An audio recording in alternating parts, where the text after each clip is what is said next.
The Luna Ultra is Insta360's first foray into compact gimbal cameras, and it's been a hotly anticipated camera since it was first teased last year. With a new 10-bit recording system and up to a 12x zoom, the stakes are high, with DJI's own dual-lens camera, the Pocket 4P, hot on its heels. So, is the Luna Ultra worthy of the hype? Let's find out. So the Luna Ultra is Insta360's first gimbal-based camera, and there is also a single lens version of this coming out as well, but we're going to focus on the Luna Ultra, which is the dual lens model for the purposes of this review. The Luna Ultra is also the first time that Insta360 has incorporated a 10-bit color recording system into one of its devices. It's always held off in the past because it's always claimed that its user base isn't going to make use of that, but as more YouTubers and professional content creators are using its cameras, they've been demanding that the 10-bit system is implemented in order to catch up with competitors.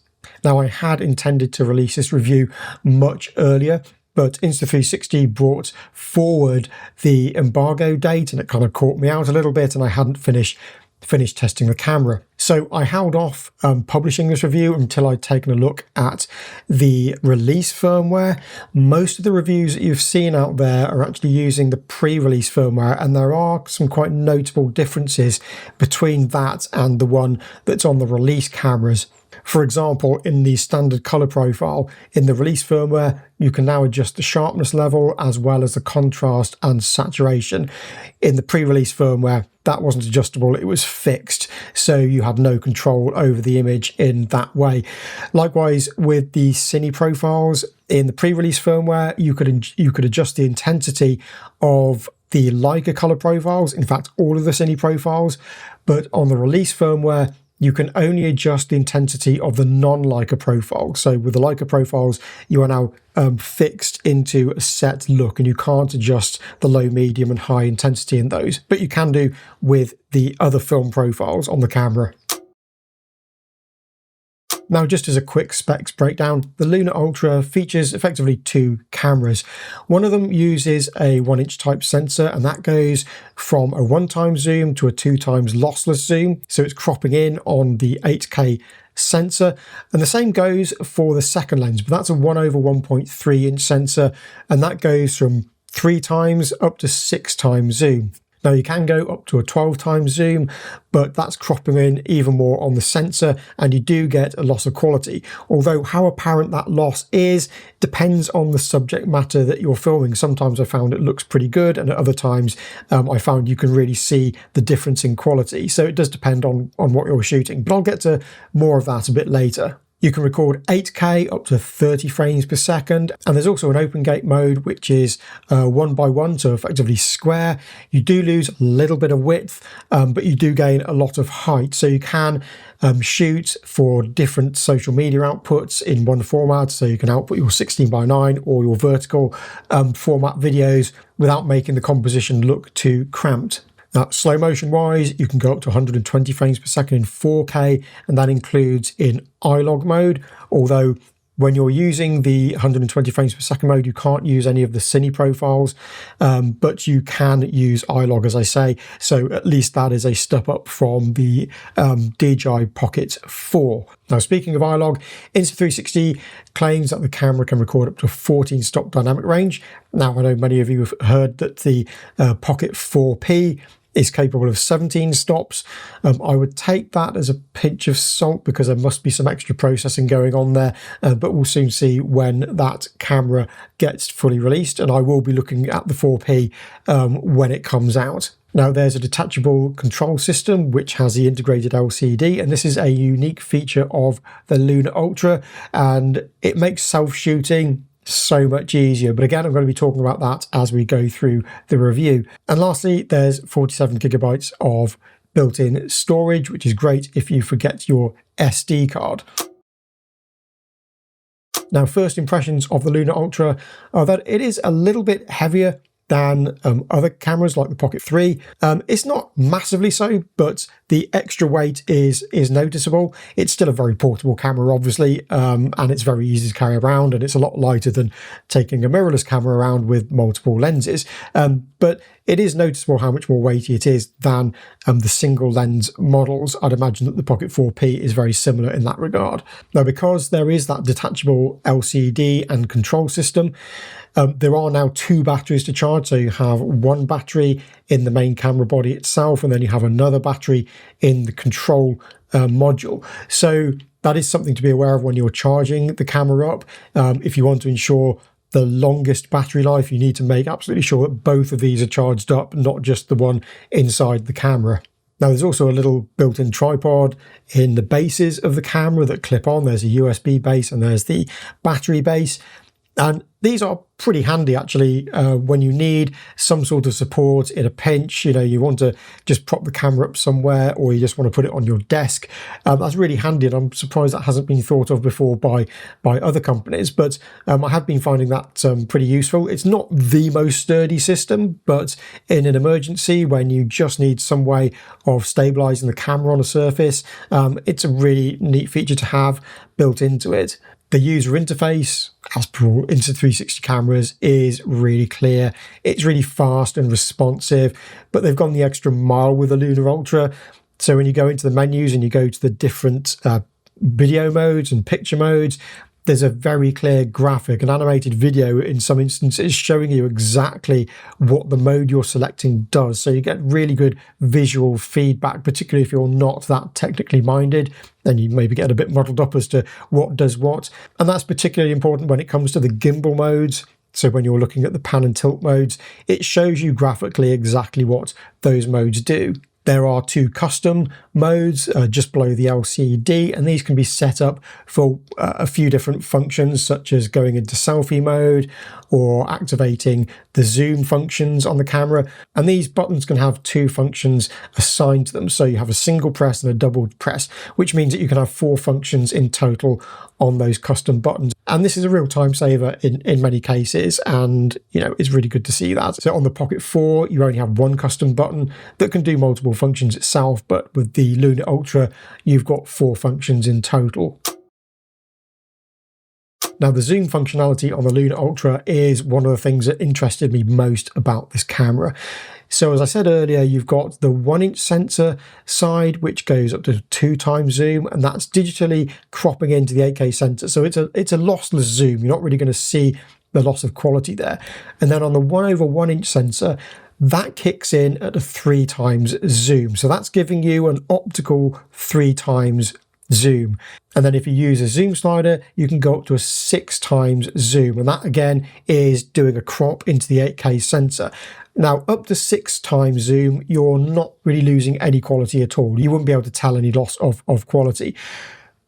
Beyond 6 times, that's when it's cropping in even more onto sensor. And you do notice the loss of quality in some instances, but not all. I found that on busier images, that's when you tend to notice the loss of quality more. But for example, I've shot this shot of an electricity pylon, and it's against a blue sky, and you can't really tell that it's a digital crop. It looks perfectly high quality to me. So your mileage beyond 6 times zoom will vary, but the fact that you can go to a 6 times zoom and not have any loss of quality really is a step forward for this type of camera, and really does increase its versatility and usability.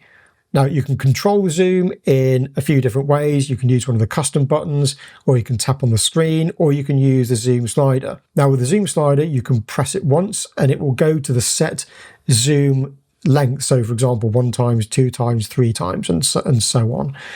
Or you can hold it down and it will zoom smoothly through the zoom ranges. But the word smoothly is doing a lot of heavy lifting there.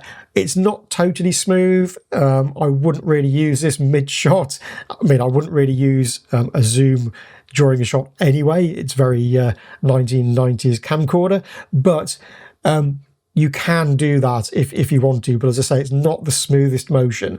Now, one of the standout things for me about the Lunar Ultra is the close focus ability, its macro capability. Now, if you set it up in the 6x zoom, you can get incredibly close focused, and you can see all the detail on plants and flowers and leaves.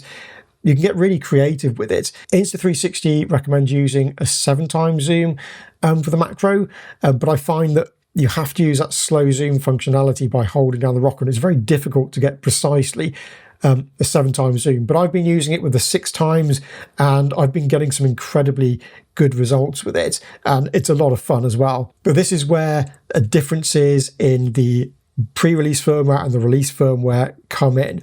So with the pre-release firmware, I was able to go up to a 9x zoom at 120 frames per second, but the release firmware, you're limited to a maximum of the 3x zoom when you're at 120 frames per second. So again, that is a difference, and quite a significant difference, between the pre-release firmware and the release firmware that you might be seeing in other videos. Now, the zoom capability of the Lunar Ultra really does transform the usefulness of it, and the macro capability as well, for me, is a big standout feature. And I thought it was so good that I used the Lunar Ultra to shoot its own product shots for this video with the handy use of a mirror. Now, the tracking ability of the camera is very capable, but just as with other similar cameras, even if you have the fast tracking on, i.e. you've set the tracking to the fastest speed, it still is easy to lose it if you move too quickly. But in general, it is very accurate, and it is very good at re-locking onto a subject if it loses it when they pass behind an object of some kind. Dynamic framing is available, which is very similar to the one on the Pocket 4. I would like to see a bit more control over this. So, for example, you can set it up for a general rule of thirds style framing, but I find when it's locked onto a human face, if I select the top box, the camera doesn't quite come down low enough. There's still a bit too much headroom there for my liking. I would like to be able to just customize the framing more by using the joystick and just adjusting it a bit more like that. So maybe that's something that can be added in a firmware. But in general, it does function very well. It's very easy to set up, and it is very accurate at tracking things once it's locked onto the subject. Just as with other similar cameras, there are limitations on how far the gimbal can rotate. You do still need to be careful of the orientation of the camera if you're doing follow shots like this, because there are the gimbal limits, just like with the Pocket 4. So you need to orientate it so you've got the maximum amount of rotation. So if you're doing a walk-by shot or you want to walk around the camera, just be aware that there's not 360-degree tracking just yet, so the gimbal will reach a limit. I would like to see future cameras use an infinite rotating gimbal. We see this on dedicated gimbal systems such as the Ronin series from DJI, so I'm not completely sure what the technical or engineering limitation is on putting an infinitely rotating gimbal on a camera like this. But it is something I think would be very useful in the future, because it means you don't have to be too concerned about the orientation of the camera when you put it on the ground or set it up in the position that you're going to be tracking yourself with. One of the coolest features about this camera is the ability to detach the LCD, and along with it the control joystick as well. So you can control the camera remotely, you can set up your framing really easily, and all your active tracking and all that. But the other thing about it is that it has its own microphone. So I'm speaking to you now away from the camera, and if I was reliant on the onboard microphone on the camera, then it probably wouldn't pick up my voice very well from this distance. But the fact that I can use this joystick and have a microphone to hand makes it really super easy and convenient, especially if I don't have a wireless mic on me. I can just use this. It does look a bit funny because it is a bit of a bigger device than a normal wireless microphone, but it does make self-shooting really super easy and convenient, and you don't have to be reliant on gesture control or any of that. You've got full control over your framing, your picture settings and everything right to hand. So that's a really, really clever design feature on the Lunar Ultra that I really do like. It's so useful, and it's so nice to be able to operate the camera remotely and get the framing without having to use your phone app. And the fact that it has a built-in microphone also really changes things as well. Now, you can use a wireless mic like I'm using here, but the quality from the microphone on that LCD module is really super high. And, you know, even when you're holding it away from your face, it almost sounds like you're in a studio somewhere. It's absolutely fantastic. And although you end up holding it a bit like a reporter's mic, it's something you can hand around to people as well, you know. So if you're doing multiple people and they don't have a microphone, they can use that.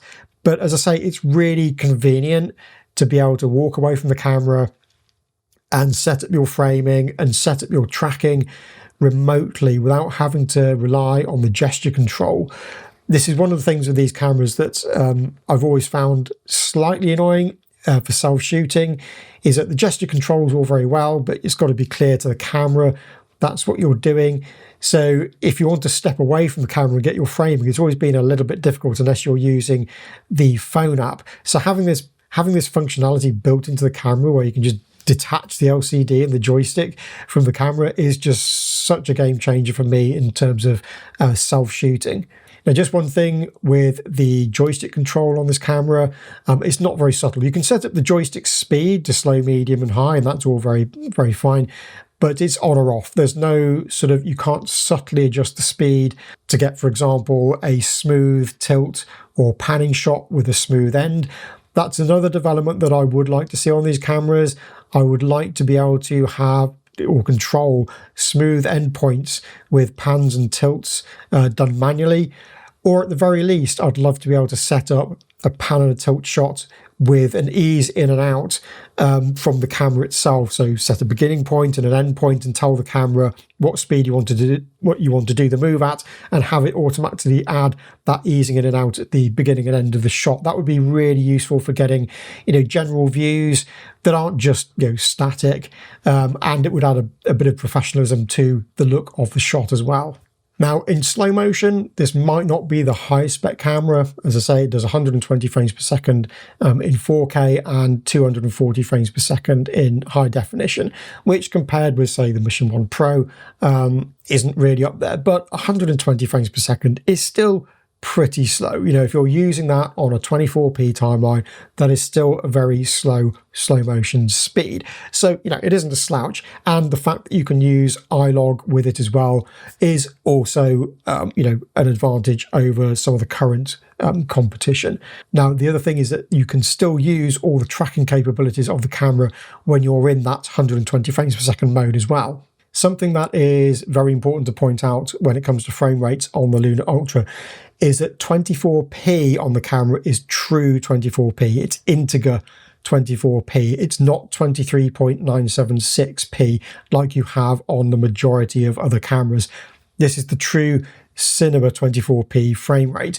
So this isn't a problem if you're shooting your own video that's going out to social media and YouTube and such like. Most displays these days will cope with true 24p absolutely fine. But the problem will come if you need to mix Lunar Ultra footage in with other cameras that are shooting at 23.976, or you have multiple deliverables. So you might be going to YouTube, or you might have to go out to broadcast. You might have integrated it into some broadcast content, and that will be requiring 23.976. So you need to be careful on your editing timeline and make sure that you conform the footage properly. Otherwise, you're going to have lots of sound sync issues with your video. Now, when it comes to exposing the image, the camera does a pretty good job in the full auto mode. As with most of these cameras, I set my EV to minus 0.7 or even minus 1, particularly when I'm using it with the cine profiles. There's a face priority mode, which will prioritize exposure on your face if you're doing a vlogging style shot. But I have found that in backlit situations, your face still can go a little bit dark on occasions. So just be careful of that when you're picking the lighting that you're going to be shooting those shots in. But there are three ways to set the exposure. You can go full auto, or you can go fully manual. Or if you use the single focus mode, in other words, it sets a focus one time and then you start recording and then it won't vary the focus. That also sets the exposure. So if you single press on the area of the image that you want to expose for in that mode, it will expose and focus on that area of the shot. And it is possible to do pull focus moves using this because you can adjust it while you're recording.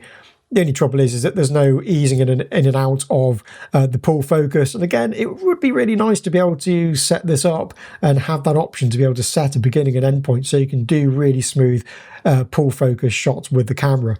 The single focus mode is going to be what you'll need if you're moving from dark to light areas. So for example, in this tunnel shot, you can see it's overexposed at the end of the tunnel. And this is where I should have used the single press mode to set the exposure for the end of the tunnel so you don't get that variance in exposure as I come out into the daylight. Now, there are lots of picture profiles on the Lunar Ultra, and usually I don't go in for this kind of thing. I normally stay away from them. But on the Lunar Ultra, there are two ways of using them. You can use them in the standard color profile, and you can use them in the iLog profile as well. Now, what's the point of using them with iLog? Well, it does give you a baked-in look, but you can select the intensity of some of the profiles. As I say, the Leica profiles you can't adjust the intensity of, but the other ones such as NC film and CC film and positive and negative film and such and so on and so forth, they can have their intensities adjusted.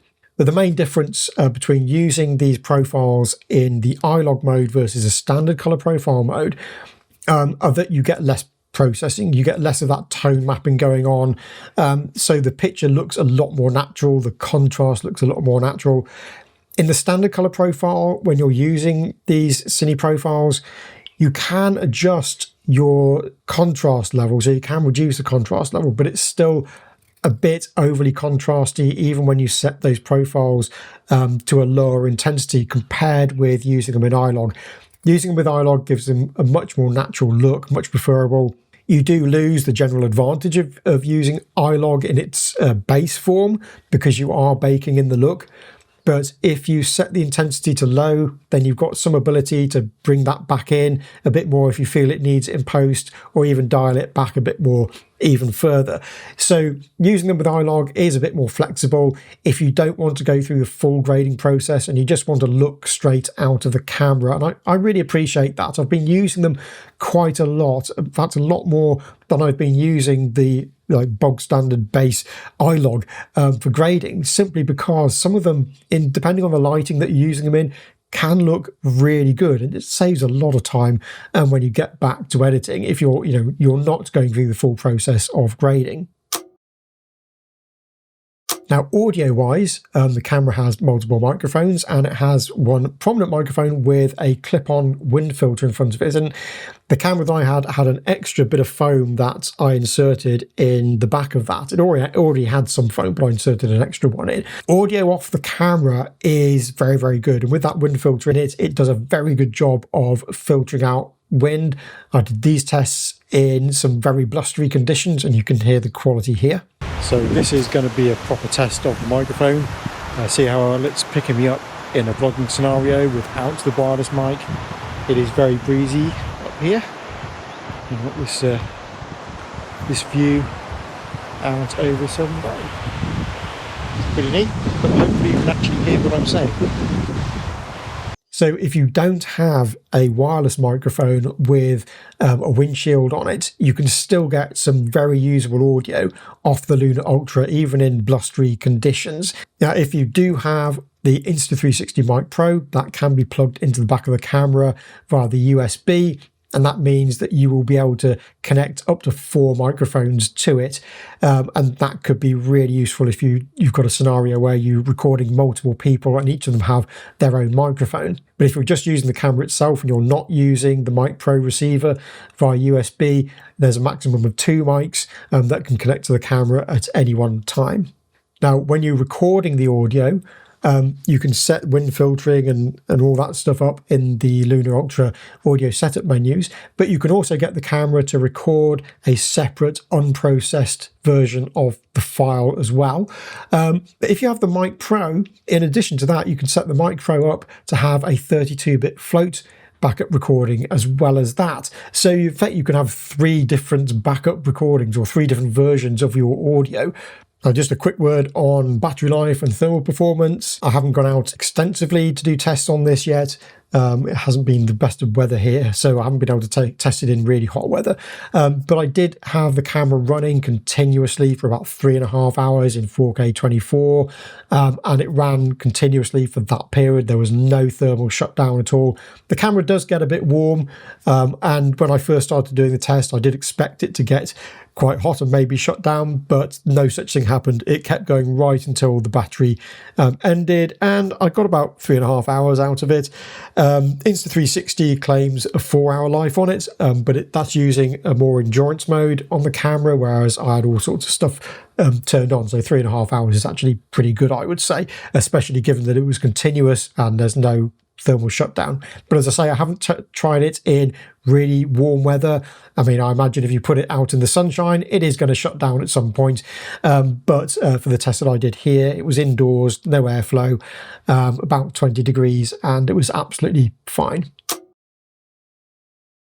Now, time-lapse, I'm not going to go into much detail on this because, again, it's not something that I've tested extensively on it, but I would say that if you are looking at this camera for time-lapse, there is a limitation versus some of the other cameras on the market in that you can't do a motion lapse, for example. You can't set a beginning and end point, then have the camera track round with the time-lapse, so you have like motion in your shot at the end of it. You can only do a static time-lapse. The other thing is that you can only record time-lapse to video form in the current firmware that I have on the camera.